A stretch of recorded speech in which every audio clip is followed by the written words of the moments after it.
Yan, good morning. Have a blessed day to everyone. Ayan o, ginawa nating paliguan yung mga alaga nating ibon. Ayun o, ang pinanggalingan ng soft drinks. Yan natin butas. Ayun o, enjoy na sila. Parang nag-shower lang o.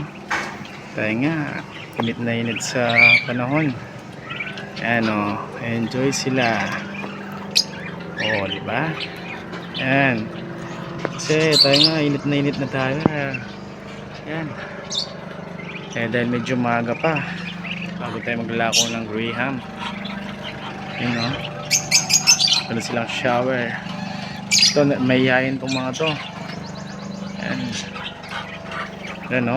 Inayos natin konti. Yan. Yun o. O, patak-patak. Yan, tumutulo ng konti. Yan, naligo na rin yung iba. Yan o. Yan o. Ito, mahihayin din itong mga to. Yan o. Mahihayin pa. Medyo malakas. Mamaya lagyan natin ng konting pang supalpal para umina. Yan, parang ganyan lang o. Para matagal yung ano, yung laman nila. Yan. Patak lang o. Para enjoy. O. Ligo na kayo, ligo na. Ligo na, ligo. Yan, tinanggal mo na natin.